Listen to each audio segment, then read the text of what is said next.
Well, we're still in the time of the high holidays of Judaism,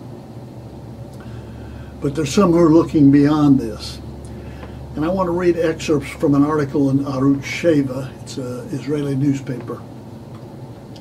The article's entitled, "We're basically in World War III." We're in it, World War III. Ken Abramowitz says, U.S. President Trump is clearest in a long time, but must realize there is no military solution to Iran and North Korea. No military solution, says this philanthropist, Ken Abramowitz. According to Abramowitz, war is inevitable.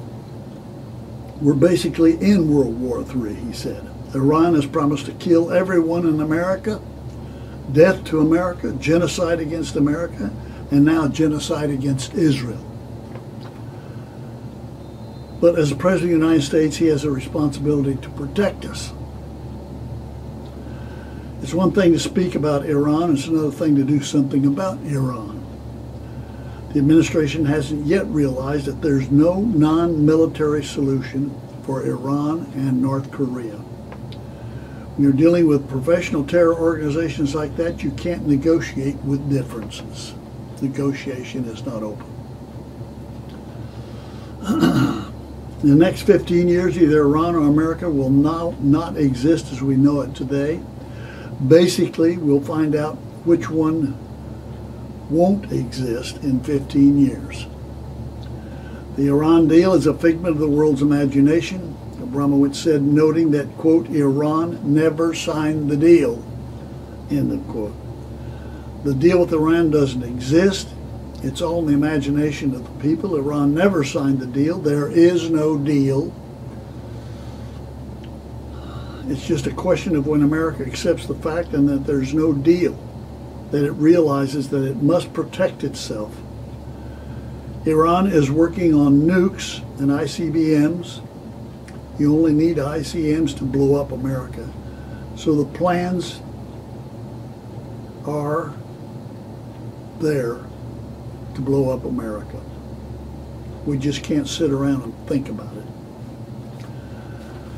And as I've read that, I've wondered if this man hasn't read the New Testament about the end times, because the end times declare that, only much worse.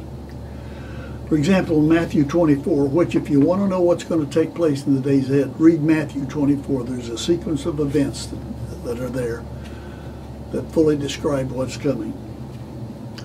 For example,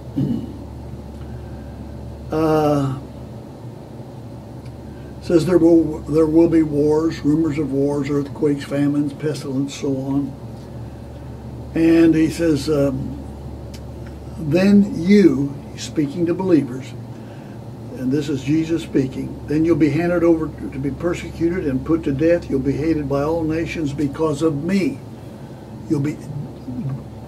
Believers will be hated by all nations because of their belief in Jesus. And at that time, many will turn away from the faith and will betray and hate each other. And verse 15, so when you see standing in the holy place the abomination of desolation, spoken of by the prophet Daniel, for then, verse 21, then there will be great distress, great tribulation worldwide, unequaled from the beginning of the world until now, and never to be equal again. If those days had not been cut short, no one would survive, but for the sake of the elect, those days will be shortened. Those days will be shortened. What are those days like? Well, read Revelation chapter 8, starting there. That's where the trumpets, the 7 trumpets are. And just to give you some indication of what those trumpets refer to, in chapter 9, verse 15, it says, the 4 angels who'd been kept ready for the very hour and day and month and year were released to kill a third of mankind. A third of mankind are killed. And the number of the mounted troops that conduct this was 200 million. I heard the number. Verse 18, a third of mankind was killed by the three plagues of fire, smoke, and sulfur. That's what's coming. Not only World War III, but the devastation, unprecedented devastation. And that God's people will suffer under it for a time. Verse 29 in Matthew 24 says this, immediately after the distress and the tribulation of those days, after this, the sun will be darkened, the moon will not give its light, the stars will fall from the sky, and the heavenly bodies will be shaken. At that time, the sign of the Son of Man, of Jesus, his sign will appear in the sky, and all the nations of the earth will mourn. They will see the Son of Man coming in the clouds of the sky with power and great glory.